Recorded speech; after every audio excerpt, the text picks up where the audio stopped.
important that your athlete is strong, your client is strong. Power is basically strength times speed. So we need to produce athletes that are strong, that don't get hurt. So what we do is we have 4 areas of movements. We have our pulls, we have our pushes, we have our knee dominant, we have our hip dominant exercises. And we'll actually throw in some rotations in there. So rotations in there also an anti-rotation. So what we do is normally, my philosophy is I don't like people sitting around and taking rest during their actual training. So it's totally moved away from a bodybuilding principle and mentality where let's do one set of chest and let's go take a drink of water. Let's do another set of chest, let's go take another drink of water. On to biceps, another drink of water. Nothing like that. So what I'll do is I'll put maybe a vertical pull in with a horizontal push, in with a core exercise, knee dominant exercise, and that's what I would call, let's say, a quad set. So where if I'm doing a vertical pull, obviously I can't go back 20 seconds later and do the same exercise. The muscle and the area is not recovered yet. So what I do is I go and, let's say, do a knee dominant exercise. While I'm doing that knee dominant exercise, the pulling muscles are recovering. I might go do a core exercises. The pulling muscles are recovering even more, to where when it's actually time to go redo my set, my back is ready to go again and I can pull basically the same capacity as before. So I don't like rest. I want to get as much bang for my buck as possible, and I want to maximize as much time. I mean, when you're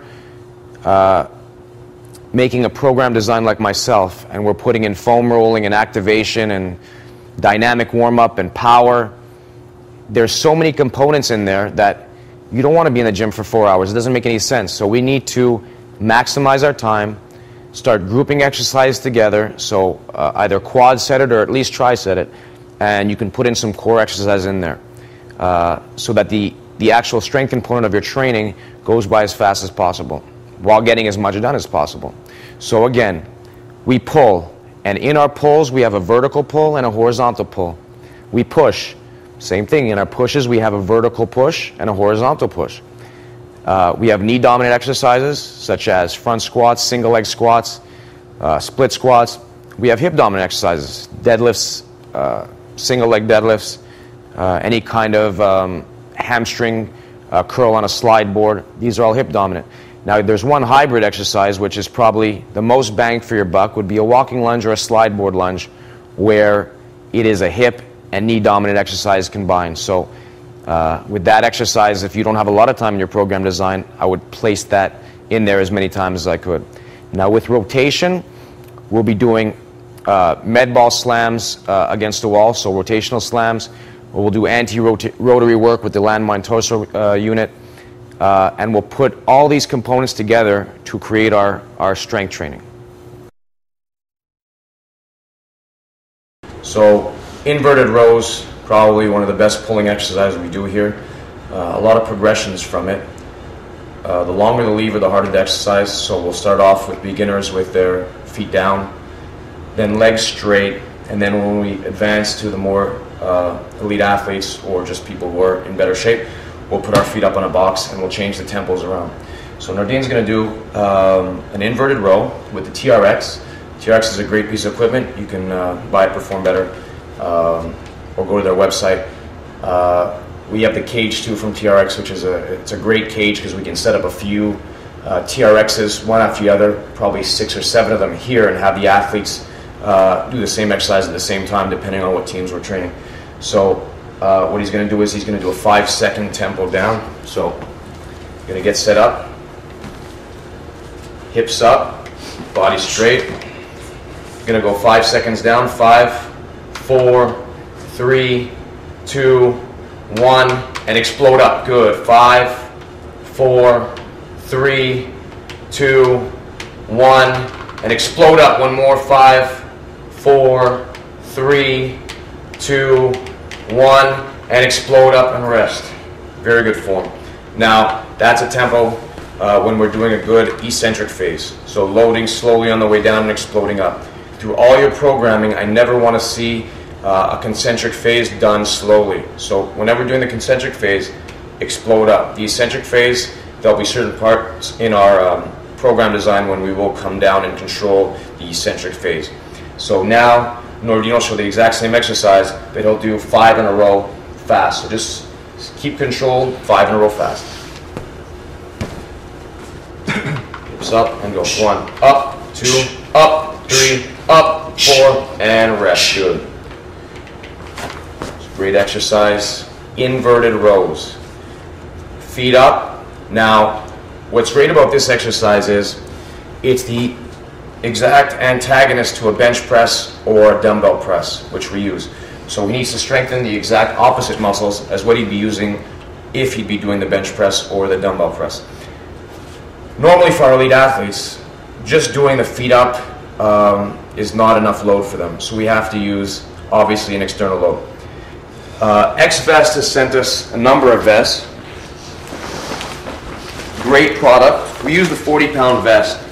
So the 40-pound vest, we'll put on Nordine. The other way, turn around. We'll go. Okay. It's great because depending on what athlete you have, you can change around the weight on it. You don't have to use 40 for all your athletes. Nordine's obviously strong, so 40 is not a big deal for him. We can still do the 5 seconds down, but now when he gives me my set of 5, he'll be challenged a bit more. So, same exercise, using the X-Vest, 5 seconds down and explode up. 1, 2, 3, 4, 5, and up. 1, 2, 3, 4, 5, and up. Good. Look at the control on the way down. Beautiful. Keep going, going, going, going, and explode up and rest. Good. Beautiful. That's with 40 pounds. So with our pros, with our elite athletes, we'd always basically have to load like this unless we're in an endurance stage and doing a higher amount of reps. Normally, the reps we use, we'd have to use that tempo and we'd have to load with up to 80 pounds on the chest. So just like we'd load a chin-up or a pull-up, we're loading the inverted row. X-Vest is a great product because we can go from this to the single leg squats, and it's a matter of adding extra weight to the exercise without too much playing around with the dumbbells. So great piece of equipment. We have different progressions. So we have chin up with Mark's going to do the toughest progression first. So he's going to actually we're going to work our way backwards. He's going to do a weighted chin up with 120 pounds around his waist. So we're going to do a triple weighted, and then I'm going to work my way down. So Mark's going to go ahead.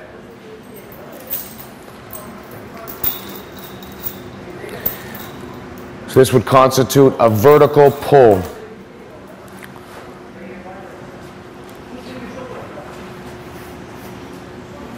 He's actually using a neutral grip, vertical pull, go ahead.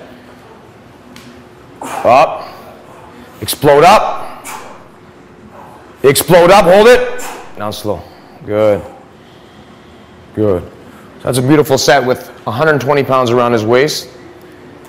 Now, working our way back, we'd go obviously lighter or just body weight, but then a beginner like Alfie right here, so come in. She just came to us a while ago. She can't get her own body weight. So Alfie came to us, she's not able to do a body weight chin up. So all we're going to do is we're going to give her some assistance. We're going to add a super band around her knees. So she's going to do the same exact exercise, grip at the same exact place. Lift your knees up, put in. Now all the way up, all the way down slow. All the way up, all the way slow. You do your set of 8. Up, good, down slow. Up, give me 4 more. Pull, control on the way down. Up, down slow, 2 more, up. Last one, you're going to hold it at the top. I'll take your knees out, down slow, and rest. So she's progressing from a vertical pull, assisted, to hopefully soon enough she'll be at her own body weight, and then progress to where Mark was, 120 pounds around his waist, resisted. So assisted, body weight, resisted would be the progression. With UFC middleweight David Wazzo, David's going to demonstrate the rope pull, one of the greatest exercises we have here.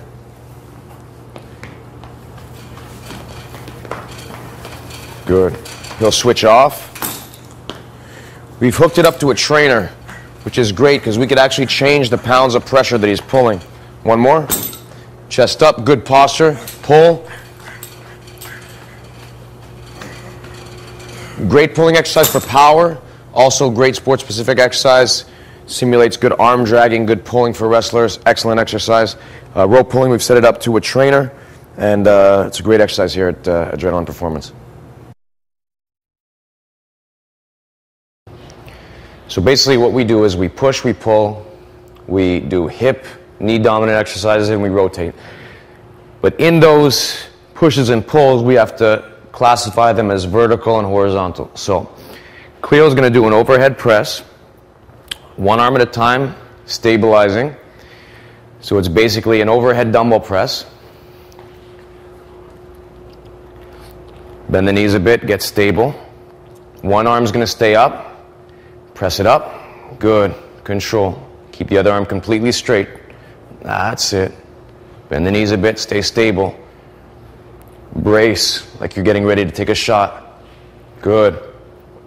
Stabilize. Up. Good. Two more. Stabilize. Stomach tight. Last one. And rest. Good.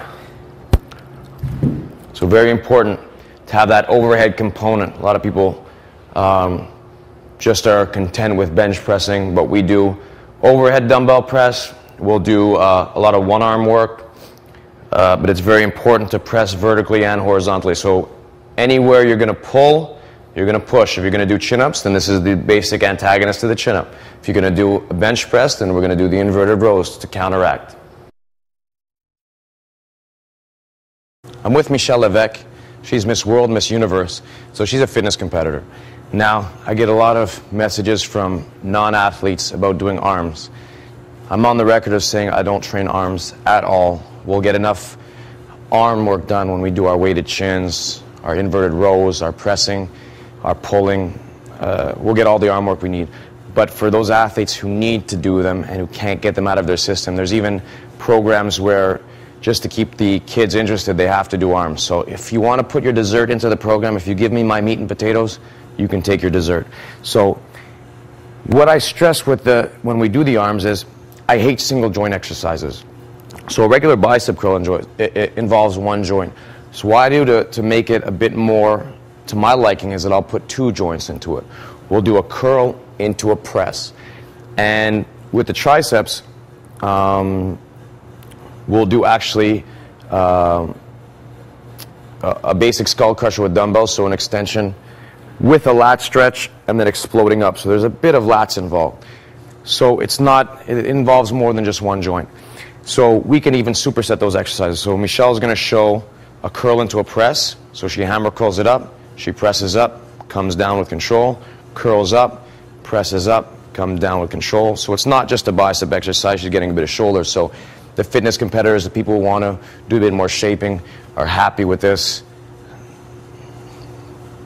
I sort of don't have to sacrifice my morals by just giving a bicep curl, so it makes everybody a bit happy. Now she'll lie down, head here, turn around, feet up. Now she'll do her extension, she'll come down slow, she'll get a stretch in back, and then she'll explode up. Down slow, reach back, get a good stretch in the lats, explode up, do one more, down slow, reach back, explode up. And rest. Good. So basically, she's doing bis and tris, so she's working her arms, which I'm not crazy about, but if it must be done, do it in a way where you're combining a curl to a vertical press or a tricep exercise where you're getting a lat stretch. So they're combinations where you're working your arms, you're still shaping, but you're getting more of a double joint exercise involved.